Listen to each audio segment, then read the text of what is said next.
Agora nós vamos entender o significado de discipulado, como é que nós entendemos discipulado nesse contexto de evangelização e discipulado. Como eu falei, existem diferentes ideias tanto sobre evangelização quanto sobre discipulado.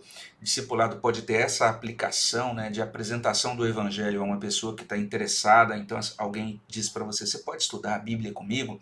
E você, a partir daquele ponto, cava ali, estabelece um momento semanal, ou enfim, dentro da sua dinâmica de tempo e da sua agenda, para levar, explicar a palavra de Deus para essa pessoa que está interessada.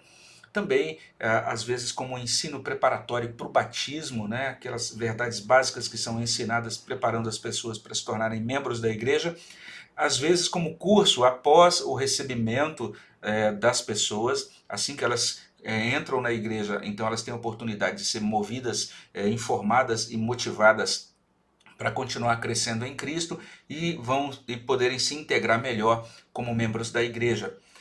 Discipulado também pode ser usado na formação de líderes, também na prática de mentoria ou essa prática de encontros para prestação mútua de contas, ainda como estratégia para revitalização, para crescimento, para plantação de igrejas. Alguns entendem discipulado como o equivalente à vida cristã. Então, todo o processo de amadurecimento do crente, da conversão até a glorificação, isso corresponde a discipulado. Ainda existe a possibilidade de entendermos discipulado como o correspondente à educação cristã. Então, quando a gente pensa, vou fazer um programa de educação cristã para a minha igreja, vou implementar um programa, você enxergar esse programa não como simplesmente um programa instrucional, né, para as pessoas, para o crente saber, né, mas para que ele saiba fazer também, saber ser, saber fazer. Isso que é o discipulado. E você vai estar estabelecendo os programas de educação cristã da sua igreja em todos os âmbitos, vamos dizer assim, com vistas a fazer com que as pessoas realmente sejam discípulas, sejam seguidoras de Cristo e caminhem com Deus no mundo de Deus. O termo discipulado é um termo recente, ele surge a partir do século XIX, mas a prática é muito antiga. Como a gente mencionou no capítulo 1, os reformadores foram discipuladores, mas muito antes deles. Na verdade, sempre a gente percebe isso na antiguidade. Sempre que houve um discípulo disposto a aprender, um mestre disposto a ensinar, então essa relação entre o aluno que aprende aos pés de um professor e esse professor que está disposto a ensinar é uma relação de discipulado. A gente pode até entender discipulado como correspondente a aprendizado. Nos evangelhos, isso ganha uma qualificação, porque agora discipulado nos evangelhos é a resposta ao chamado de Jesus Cristo para que nós o acolhamos como Salvador, como Senhor e o sigamos e continuemos aprendendo com ele ao longo da vida.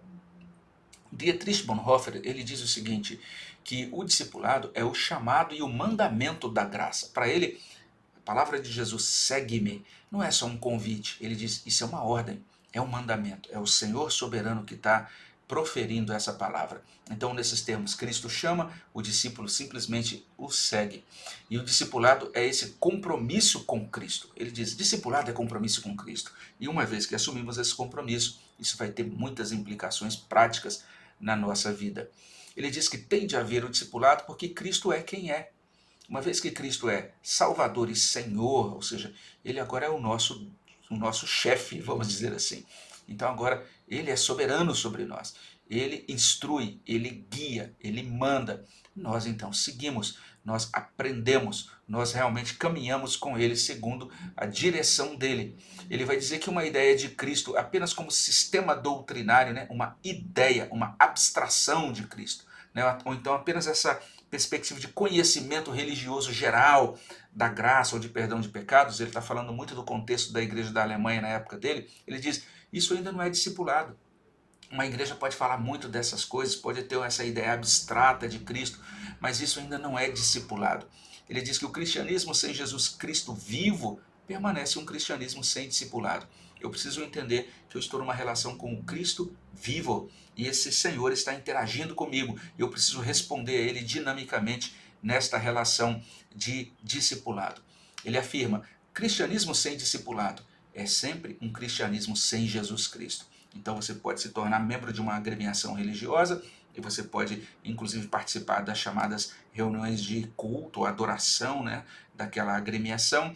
Você pode desenvolver atividades, mas se você não entendeu que você está respondendo dia a dia ao soberano da sua vida, ao redentor da sua vida, e que você está caminhando e crescendo a cada dia em uma caminhada, em uma trilha de obediência e de amadurecimento pessoal, de acordo com a orientação do Senhor Jesus, então ainda não é cristianismo. Ele diz que sem discipulado, o cristianismo é apenas uma ideia, é apenas um mito. O Dr. Franklin Ferreira, ele ajuda a enfatizar isso, que literalmente discipulado é um modo de vida, não é um programa. Mas é um modo de vida que a gente aprende do próprio Senhor Jesus Cristo, né? O modo como o próprio Cristo fala a nós pela palavra de Deus. Mark Dever diz o seguinte, que discipulado, veja só a visão de Dever, é bem interessante. Para ele, discipulado significa, ele vai ter também esses dois lados, seguir Jesus Cristo e em seguida ajudar outros a segui-lo, a fazer o mesmo. Então para ele, vida cristã é uma vida discipulada e uma vida que discipula. Esses conceitos todos imbricam naquilo que foi colocado já na década de 80 por Lawrence Richards. Ele diz assim, a vida em Deus, em nós, tem seu próprio caráter e propósito. Haveremos de amar como Ele ama. Escolheremos a sua vontade como nossa. Valorizaremos o que para Ele é importante. Semelhança é o propósito do discipulado e a tarefa da educação cristã. Então veja que esse autor, ele está falando isso em um livro chamado Teologia da Educação Cristã. Então ele vai usar a expressão educação cristã como correspondente a discipulado. Então essa é a importância do discipulado. É por meio do discipulado que nós somos moldados conforme o nosso Redentor. E uma vez que nós já aprendemos o que é evangelho, o que é evangelização, o que é evangelismo, o que é discipulado, tem um outro termo que vale a pena a gente conhecer, que é o termo missional. Missional é uma palavra também mais do que recente. Ela praticamente não era mencionada há 2 décadas atrás, mas hoje, especialmente nos últimos 15 anos, é virtualmente impossível você dialogar sobre evangelização, sobre discipulado, sobre missão, ou você comparecer a um congresso de plantação de igreja, ou de crescimento de igreja, ou revitalização de igreja, ou você fazer um curso em um seminário teológico relacionado a esses tópicos, é praticamente impossível você deixar de ouvir a palavra missional. Missional é mais ou menos uma palavra da moda, né? Uma palavra da época, é muito mencionada pelos estudiosos contemporâneos e também pelas pessoas envolvidas na prática da missão da contemporaneidade. Né? É um vocábulo que foi sendo amadurecido, ele surgiu aos poucos, e Tim Keller vai dizer que tudo começou em 1952. Então o Tim Keller traça uma linha de desenvolvimento de 1952 até 1998, e ele vai dizer isso. Hoje parece que a igreja missional é como se fosse um santo graal, né, da nova geração de pastores. Então todo mundo está querendo que a igreja seja missional, e todo mundo está querendo uma igreja missional, servir a Deus em uma igreja missional. E como é que isso surge? Surge lá em 1952 com Karl Barth. Karl Barth faz um pronunciamento em que ele fala, ele apresenta o conceito de Missio Dei. O que é Missio Dei? É a missão de Deus. Então ele vai dizer, Deus está fazendo algo no mundo. Cabe a nós participar disso que Deus está fazendo no mundo. Então a missão sempre deve ser vista e considerada como primariamente missão do próprio Deus. Na década de 70, alguns anos depois, Leslie Newbigin vai dizer isso, ele vai analisar a igreja do Ocidente e ele chega à conclusão, o Ocidente está em declínio, a fé cristã está em declínio no Ocidente, não apenas a fé, mas inclusive a influência da igreja cristã na Inglaterra está decaindo, essa é a percepção dele. está havendo uma descristianização do Ocidente. Eu creio que ele estava muito certo, nós estamos chegando na culminação desse processo agora. Então isso que você está vendo, o que aconteceu nesses últimos tempos, né? Imagine, não é por conta de algo que foi estabelecido há pouco tempo atrás, mas é algo que já estava sendo percebida ou percebido pelos estudiosos bíblicos e da missão já há bastante tempo, desde o final do século passado. E ele vai dizer o seguinte: para a gente alcançar a cultura, a gente tem que incorporar e viver uma contracultura e testemunhar com palavras e ações de justiça e misericórdia. Esse postulado de New Begin esse postulado foi muito, ele repercutiu bastante dentro da igreja, especialmente daqueles envolvidos com a teologia da missão. Mas foi em 91 que a gente teve a figura de David Bosch. Esse homem deu uma contribuição muito grande, morreu tragicamente num acidente de carro, mas ele escreveu um livro bem interessante chamado Missão Transformadora. Nesse livro ele vai mostrar ou vai argumentar que a própria Trindade é uma Trindade enviadora. E a igreja, ela deve existir para ser totalmente uma missão. Não apenas ele diz, a igreja deve cumprir a missão, ele diz, a igreja em si é uma missão. E então esse livro dele realmente influenciou bastante, e poucos anos depois, em 1998, Darrell Gooder, ele atuou como organizador de um livro que culminou, de um livro intitulado Igreja Missional. Então é a partir desse ponto que surge, né, o vocábulo missional e vem sendo usado bastante atualmente. Wright olha para esse vocábulo, né, para essa expressão igreja missional, ele diz isso é uma tautologia, né? Ele diz dizer igreja missional é a mesma coisa que dizer água molhada ou então mulher fêmea, né? Ele diz não tem como ser igreja sem ser missional. Se a igreja não for missional, ela não é igreja. Então ele considera realmente uma tautologia. E ele vai dizer que missional normalmente tem sido usado como correspondente a evangelístico, né? Igreja missional seria igreja evangelística, ou então igreja encarnacional, uma igreja que encarna o evangelho, ou igreja contextual, ou então como correspondente a recíproco ou comunal. Quando alguém usa a palavra missional, normalmente ela está se reportando a uma dessas acepções que são mencionadas aí. E ser igreja missional hoje, para alguns, significa desvendar esse chamado código missional, né? Então, é como se existisse um código missional relacionado a todas essas questões que foram mencionadas, né? Especialmente a contextualização da igreja.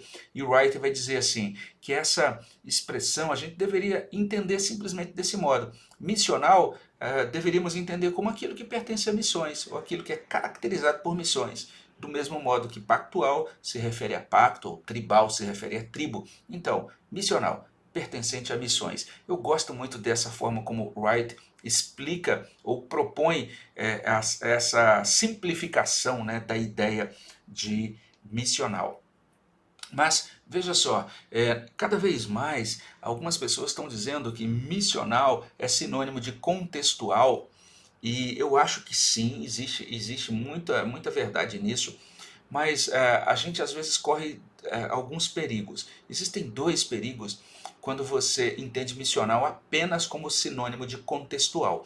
É melhor você entender o termo missional como sinônimo, como aquilo que corresponde a missões, de modo geral. Se você entende que missional significa apenas contextual, você corre perigos. Quais são os perigos? Algumas pessoas dizem assim, igreja missional é uma igreja realmente que faz uma leitura do contexto e se ajusta a esse contexto. Se a igreja não for contextual, ela não é missional, né? Essa perspectiva ela corre risco de desvalorizar o que é antigo. Então, algumas pessoas que são muito apaixonadas pela evangelização e pelo discipulado, e são apaixonadas, têm esse desejo muito grande de estabelecer igrejas missionais, e tem esse viés de missional como contextual, né? Elas vão dizer assim, olha, uma igreja antiga, uma igreja com cultura estabelecida há muito tempo, uma igreja histórica, uma igreja tradicional, ela não tem condição hoje de plantar novas igrejas ou de efetivar a missão a contento. Então isso é aquilo que eu chamo de erro de desvalorização do que é antigo. O outro erro, o outro risco que as igrejas com essa visão que entendem missional como correspondente a contextual correm é o risco do reducionismo, de desconsiderar os mandatos criacionais. Então eu vou falar sobre o primeiro risco, o primeiro perigo aqui nesse vídeo, e o próximo perigo vai ser mencionado no vídeo sobre o capítulo 3, tá certo? Então, missional pode sim ser tido como contextual, desde que se tenha cuidado para não incorrer nesses perigos. E deixa eu explicar especialmente esse perigo, que é o perigo da desvalorização do que é antigo. Eu chamo esse perigo de perigo à esquerda. Nesse caso, missional e contextual, eles são vistos como opostos àquilo que é antigo. Então, olha, a configuração, o modo de operação das igrejas antigas não casa com a missão. É o que dizem esses que defendem essa perspectiva bem radical de missional como correspondente a contextual. Eles vão dizer, uma igreja tradicional histórica não consegue, ela está envelhecida, ela não vai conseguir decifrar esse chamado código missional, ela não vai conseguir fazer a mudança necessária ao cumprimento da missão. Para cumprir a missão, a igreja tem que mudar, é o que eles dizem. Senão ela não alcança a nova geração, é o que eles dizem. Eu acho interessante, desculpem a minha risada, mas é interessante que eu recebi há pouco tempo algumas pessoas na minha igreja, e esses jovens, um grupo de jovens, e eu achei interessante, porque eles disseram assim, a gente sempre pergunta, né, por que você está vindo à igreja? É interessante que, graças a Deus, a maioria tem dito, a gente tem ido por conta da pregação, da exposição da escritura. Mas é interessante que esse grupo de jovens, além dessa resposta, eles disseram também, olha, uma das outras coisas que nos atraiu na igreja é que aqui vocês cantam os hinos antigos, chamados hinos clássicos, né, do cristianismo.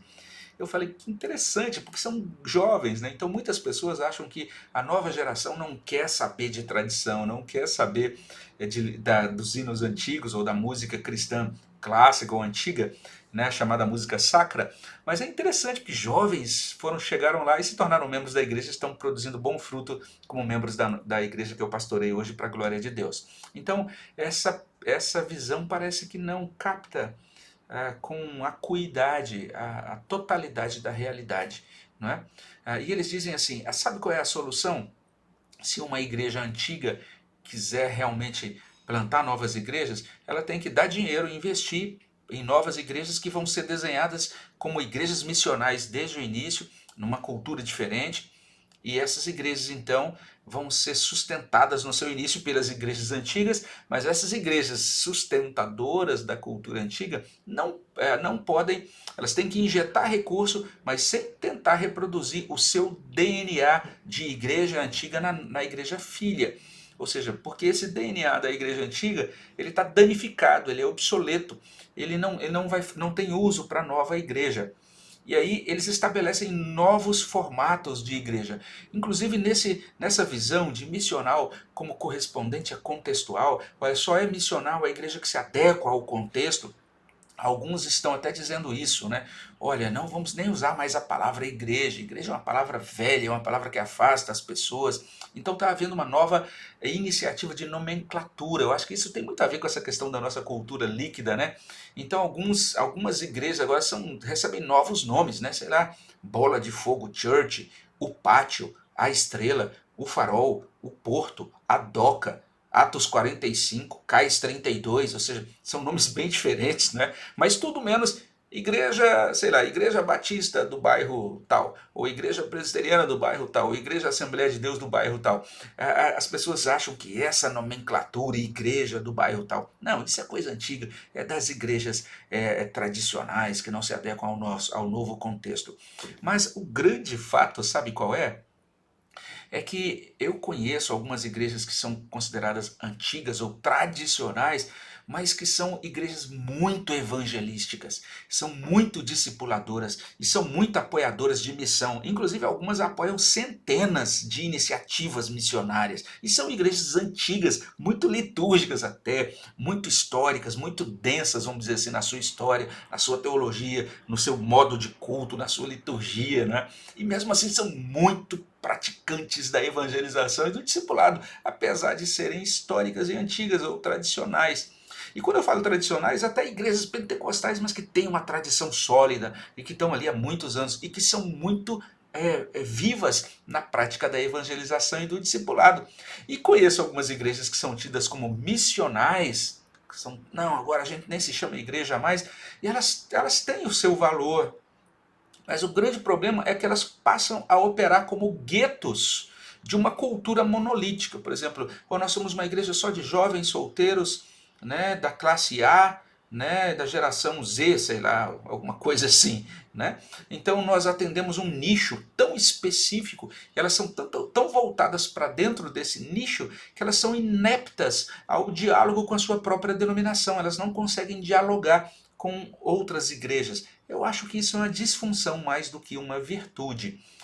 Então é isso. Esse é um primeiro perigo que se corre quando você abraça a ideia de missional como correspondente a contextual e você insiste nisso de forma desequilibrada. Não é?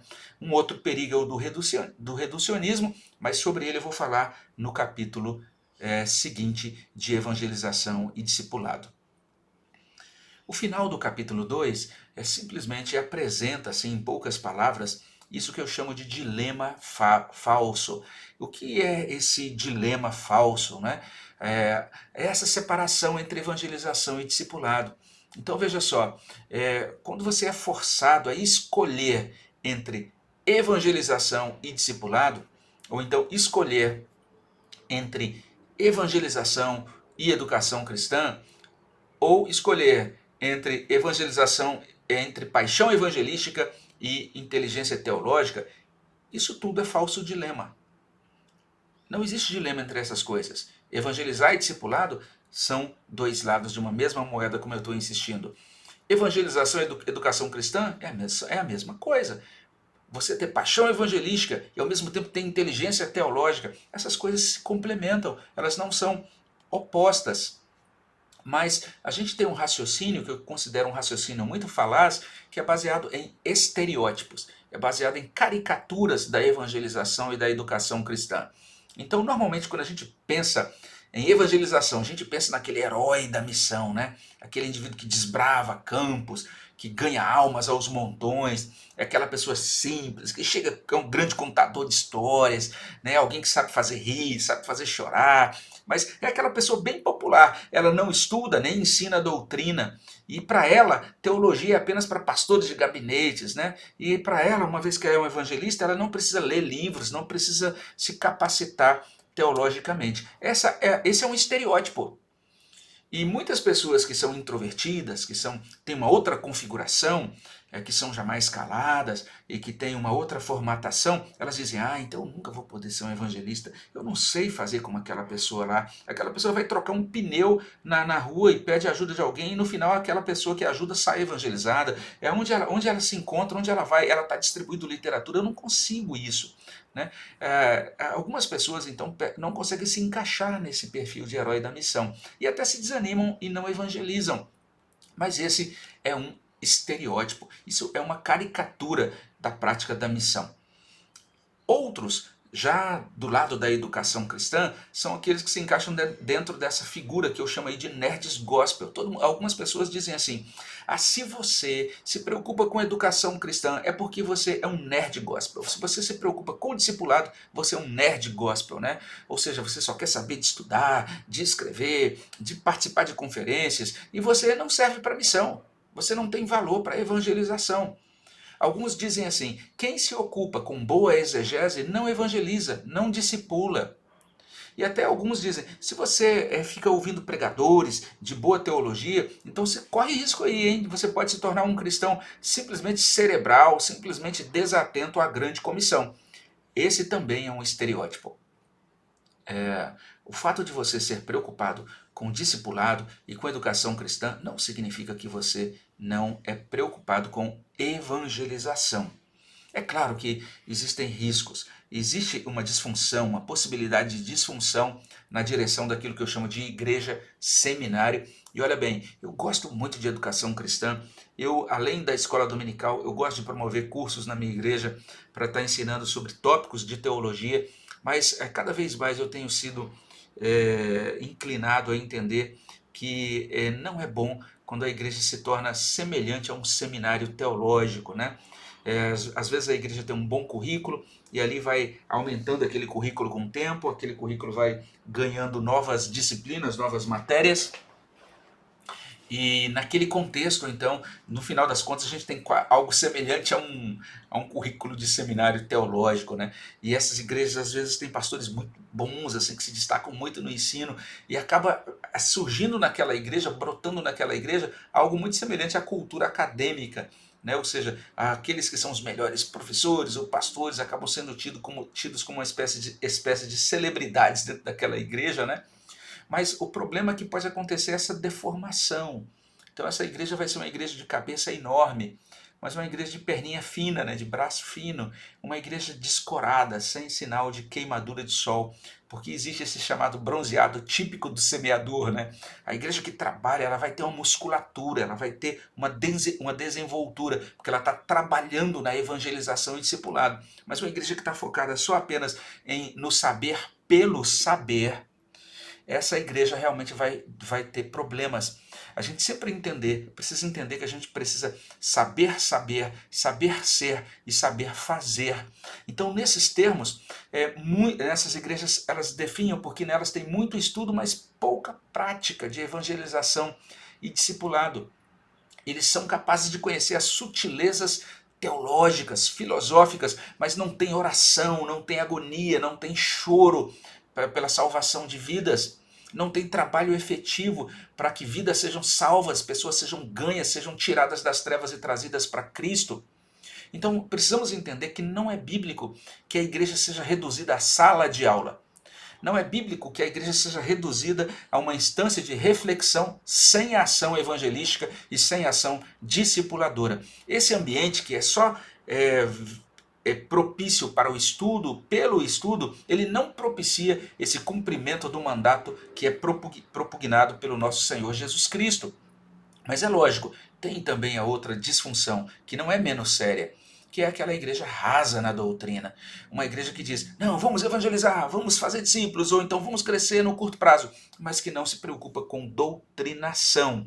Entendamos, Jesus foi o grande evangelista, mas ele ordena que ensinemos, e ele investiu em ensino, foi o grande mestre, foi o grande rabi, foi o grande ensinador da igreja. E ele continua sendo o nosso grande mestre. Paulo foi o grande plantador de igrejas, foi um grande evangelista, mas ele também foi o teólogo doutrinador. Olha só o equilíbrio entre evangelização e discipulado. A igreja em Atos, Lucas vai descrever esse trabalho de Paulo que e ele faz uso de palavras que indicam esse equilíbrio entre o anúncio apaixonado e inteligente. Paulo estava ali ensinando, pregando, mas de uma maneira em que ele também estava formando as pessoas, fazendo um grande trabalho de formação daqueles novos discípulos. Então a evangelização e discipulado em Atos correspondem a concatenar, esclarecer doutrina em uma interação pessoal que vai alcançar a razão, a emoção e a vontade das pessoas. Então, daí a gente entender, se uma igreja opta por esse caminho, né, por esse encaminhamento de doutrina rasa, essa igreja também não corresponde ao modelo bíblico de igreja e de cristianismo. Aqui a gente já pode concluir o capítulo 2 do livro Evangelização e Discipulado. E a gente termina exatamente fazendo uma aplicação sobre aquela questão do falso dilema, não é? Essa é a questão. Você deve ser um evangelista ou você deve ser um doutrinador? O mandato de Jesus na grande comissão exige os dois. Não dá para ser apenas um ou o outro. E quando ele fala sobre a grande comissão, ou quando ele profere a grande comissão, ele diz, ide, portanto, fazei discípulos, ensinando-os. Então você vai evangelizar doutrinando, você vai doutrinar evangelizando. Na evangelização e no discipulado, a gente estuda a Bíblia e a gente não tem medo de pronunciar, inclusive a palavra teologia, mas sempre trata-se de buscar esse entendimento compartilhado de todas as coisas, né? Então Jesus diz, vocês vão ensinar a eles todas as coisas que eu ordenei. E a gente vai fazer isso ligando teoria e prática, reflexão e ação. Então esse é o conteúdo do capítulo 2 de evangelização e discipulado. A minha oração é que o entendimento desses conceitos traga para você uma disposição muito grande de evangelizar, de discipular, de aprender mais sobre esses conceitos e de modo muito especial, colocar a sua vida nas mãos do Mestre para que por meio da sua vida outras pessoas possam conhecê-lo, possam conhecer o amor de Deus e serem transformados pelo poder do nosso Senhor Jesus Cristo. Que Deus abençoe muito a sua vida. Até o próximo encontro. Fique na paz do nosso Redentor.